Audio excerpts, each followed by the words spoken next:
Pain is inevitable, but suffering isn't. Everyone at some point in their life feels some sort of pain, whether it feels manageable or not, big or small. Pain lives with us. Pain is a state of discomfort, which stems from some sort of action and can lead to multiple forms of emotion. When we let these emotions overconsume us, it leads to suffering. This suffering is dangerous and it can control us for an unknown amount of time. Many times in my own life, I felt pain, mostly through the form of loss of friendships, deaths, relationships, even feelings of losing parts of myself. In the past, this led me to be in a nasty state of sadness and anger. My mindset was tainted by these emotions. Some of these incidents took a long time to heal, and some aren't yet fully healed, but still, I don't let them continue to keep me suffering. Life is nothing without pain. Pain can also be labeled as challenges. These challenges fill our life up with experiences, and our life is composed of all types of experiences, good and bad. We, as humans, label them good or bad, but in reality, these are just experiences that move us forward. These experiences that we call bad, that tend to make us feel some sort of pain, are actually very important. These parts of our lives are often pivotal moments, transformative moments. Truth is, no matter what we do, we will all go through moments in our lives where we feel we are being kicked around and swallowed by pain.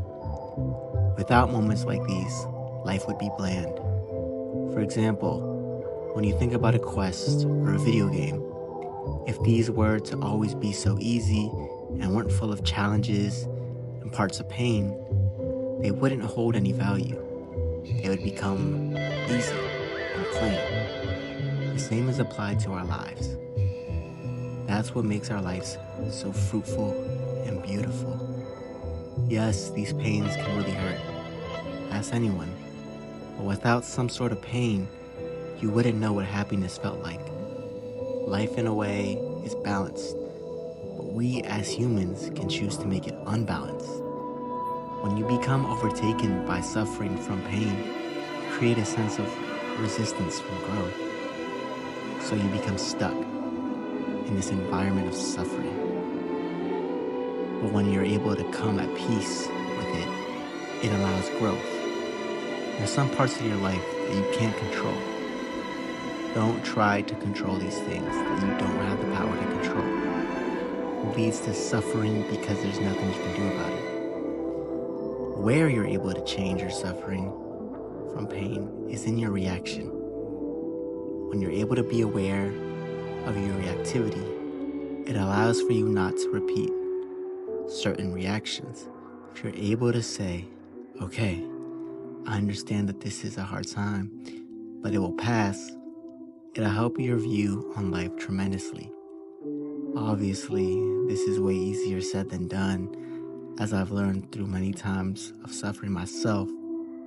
I, as a person, still have way more to grow in, and it has definitely improved over the years, but I still gotta continue to move forward and grow more. When you find yourself starting to feel like you're suffering, keep in mind your reaction. You hold the power on what you choose to feel and act on from this pain. I'm not saying don't spend some time feeling sad or upset or whatever emotion you're feeling. Let it out. That's healthy. But don't let it dictate and control you and lead you to tremendous suffering. Remember that the moment you're living is momentarily. If you're living in the present, then soon that moment will be in the past. As long as you live in the present and stop worrying about the past and letting suffering happen, suffering will start to disappear. You'll eventually come to a sense of peace. This peace will help uplift the suffering that you felt. Know that there will be pain in your life, but also that everyone's going through the same thing. Sometimes not in the same form, but overall, pain lives among us, but suffering doesn't. Don't let suffering become a part of your life. Thank you.